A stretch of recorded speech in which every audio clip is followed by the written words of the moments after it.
Russian President Vladimir Putin is reportedly trying to get more weapons for the war in Ukraine from North Korea, and this despite a warning from the U.S. not to do so. Putin met with North Korea's Kim Jong-un for 2 hours today in the eastern Russian city of Vladivostok. Putin and Kim first held talks with their delegations before holding one-on-one negotiations together. Well, to get a bit more analysis, let's bring in our international affairs editor, Philip Turle. Philip, there are growing suspicions that North Korea is about to provide these weapons to Russia. The pictures that we see make it seem like the two men are quite close, good allies. Is that really the case?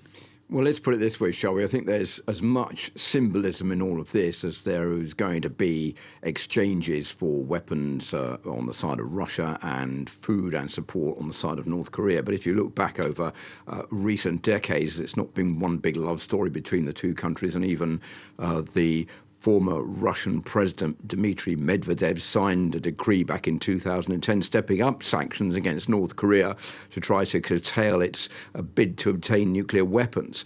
So I think many observers are saying this is a sign of two things: desperation on the side of Russia and hope on the side of North Korea that they will obtain something from Russia in exchange for giving them weapons. The big problem for the Russian president, Vladimir Putin, is that if he does go ahead and obtain munitions from North Korea, that will be in flagrant violation of the UN Security Council and resolutions imposing sanctions on North Korea, which Russia has actually signed.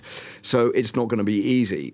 So symbolically, this is good for both men. It shows that Russia has an ally in the region that he can depend on, even if he's a pariah looked at that way by the international community. And North Korea has an ally in Russia with which it hopes to obtain more technology, more spyware, more satellites, and increased know-how. Big question here is, well, how much is Russia going to give North Korea? Russia's very cagey about handing over its information when it comes down to its technology that it's very jealously guarding. I think Russia sees this as maybe a short-term relief for its war effort in Ukraine, providing weapons, Soviet-era weapons to Russia by the North Koreans, which will help it in its war effort in Ukraine and make it into more of a war of attrition and maybe bring the West to the negotiating table. But I don't really think it's much more than that at this time being. So a lot of show, a lot of pomp and circumstance, a lot of backslapping and congratulations and solidarity between the two leaders. But I think you have to scratch the surface a bit to actually see what is going on behind the scenes. And what about from an international perspective? There's been a warning, of course, from the U.S., not only for North Korea, but also for the Russians not to break UN sanctions. Well, that is true, and I think that's putting Russia in a bit of a dilemma because it doesn't want to be seen itself as an international pariah. It still has obligations towards the international community.